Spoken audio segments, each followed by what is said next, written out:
What's up, everybody? It's Luke James, not the singer. If you're looking to get your music reviewed, you can hit up this email that's right here. But today, I'm going to hit you up with my thoughts and opinions on this album from Joss called On Second Thought. Now, Joss is a rapper coming out of Austin, Texas, and if you want to check out this project and find out more about him, just take a look at the links and information box I got for you underneath this video. But when it comes to this project right here, there are a lot of issues, starting with Joss as a rapper himself. Throughout this project, you'll often find that his flow is getting a little bit off, as if he's not quite on beat or he's getting ahead of the beat.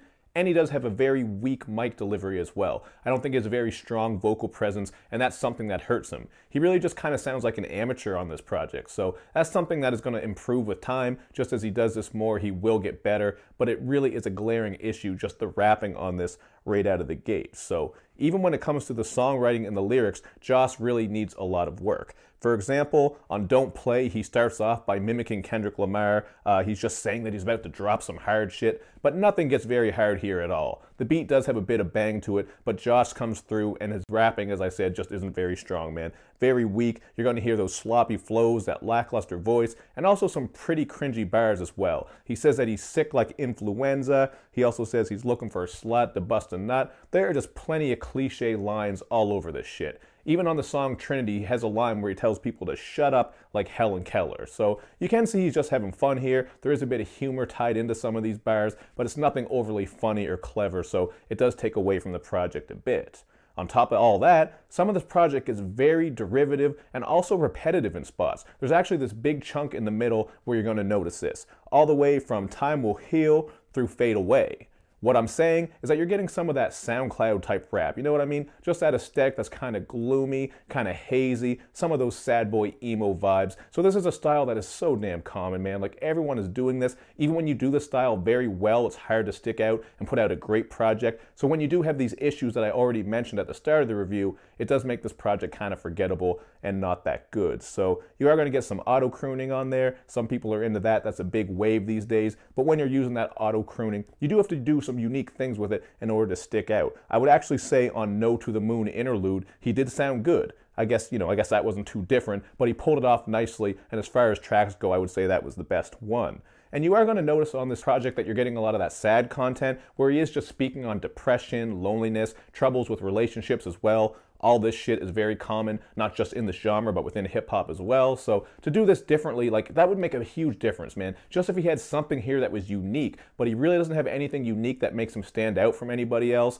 And even when he's doing these styles, I mean, he's not pulling them off that well. So, like, he's kind of at the bottom tier of the bottom tier rap. And I'm not saying that to be rude. I'm just speaking on my opinion. I mean, that's what you get when I'm giving you a review. You're going to get my opinion. So I can appreciate that he is speaking on some of these topics, like he's opening himself up and putting himself out there, but the songwriting and lyricism could really use a lot of work in order for him to convey his story better, because you don't get a lot of moments here that are really hard-hitting. But as for the positives, I did like the production on Joss Sucks. This one is an all-out banger, and you do get some nice sample work as well on the track Lowrider. There are a couple of moments with the production that stick out, so I do have to shout them out. The producers, that is.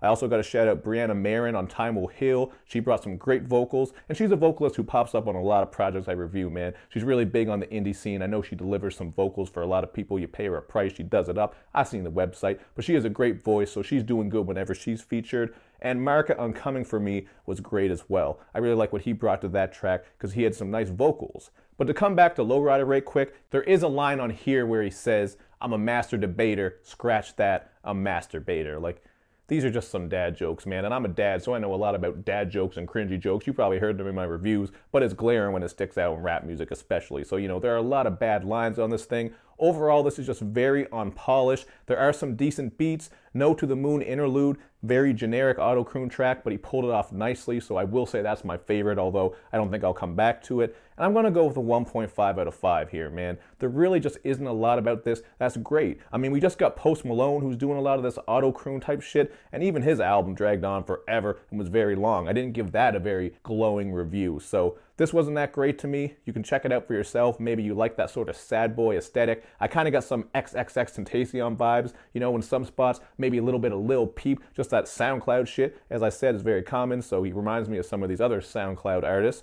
But this is just my opinion, man. Check it out for yourself. Let me know what you think in the comments section. And of course, man, make sure you show me love and you show me lots of it. Thank you for watching, everybody. I will see you next time.